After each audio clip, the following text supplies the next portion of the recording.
Good morning, everyone. So I am on chapter 9. I love that some of y'all were talking about how she wasn't lonely anymore and you were able to kind of introduce and get to know some of the characters from yesterday.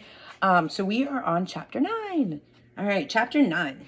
All right, just about everything that happened to me that summer happened because of Winn Dixie. For instance, without him, I would have never met Gloria Dump. He was the one who introduced us. What happened was, I was riding my bike home from Gertrude's Pets, and when Dixie was riding along beside me, we went past Dunlap and Stevie Dewberry's house. And when Dunlap and Stevie saw me, they got on their bikes and started following me. They wouldn't ride with me. They just rode behind me and whispered things that I couldn't hear.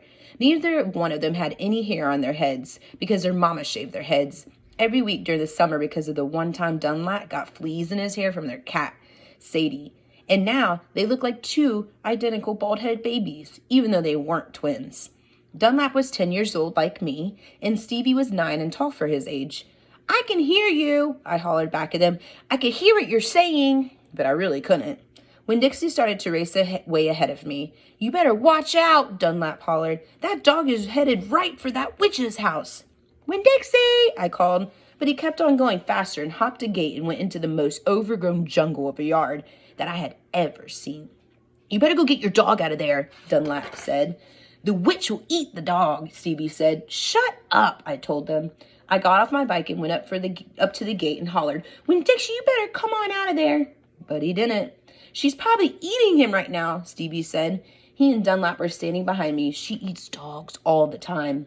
"Get lost, you bald-headed babies," I said. "Hey," said Dunlap, "that ain't a very nice way for a preacher's daughter to talk," he said. Stevie backed up a little. I stood there and thought for a minute. I finally decided that I was more afraid of losing Winn Dixie than I was of having to deal with the dog-eating witch. So I went through the gate and into the yard.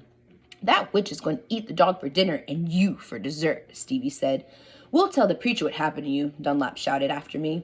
But then I was deep in the jungle. There was every kind of thing growing everywhere. There were flowers and vegetables and trees and vines. "Winn Dixie," I said. I heard. "This dog sure likes to eat."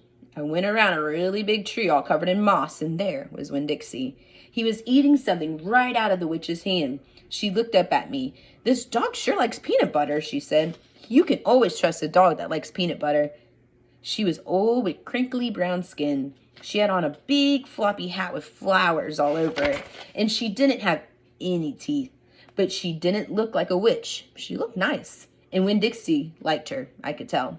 "I'm sorry you got in your garden," I said. "You ain't got to be sorry," she said. "I enjoy little company." "My name's Opal," I told her. "My name is Gloria Dump," she said. "Ain't that a terrible name, Dump?" "My name is Baloney," I said. "Sometimes the kids at school back home in Watley call me lunch meat." Gloria Dump laughed. "What about this dog? What do you call him?" "Winn Dixie," I said. Winn Dixie thumped his tail on the ground. He tried smiling, but it was hard with his mouth all full of peanut butter.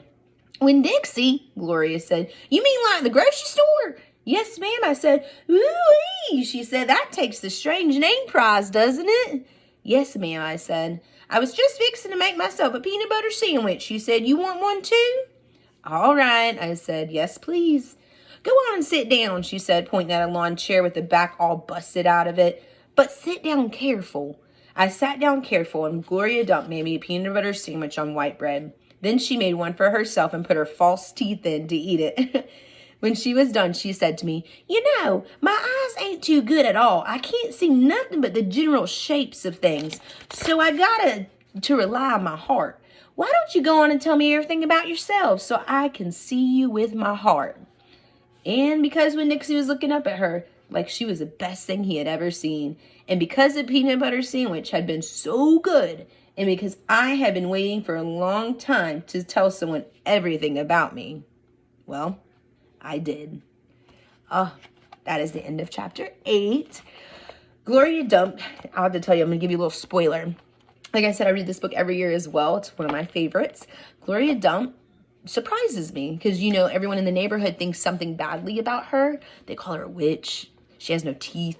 You can only imagine her crinkly skin, her vision's barely there. But as the story evolves, you'll start to see that she's not as bad as you might assume. So as the story goes along, I want you to kind of keep her in mind and think about all the wonderful things that she brings into Opal's life. I hope you enjoy that chapter. Can't wait to read the next one tomorrow. See you guys at 12.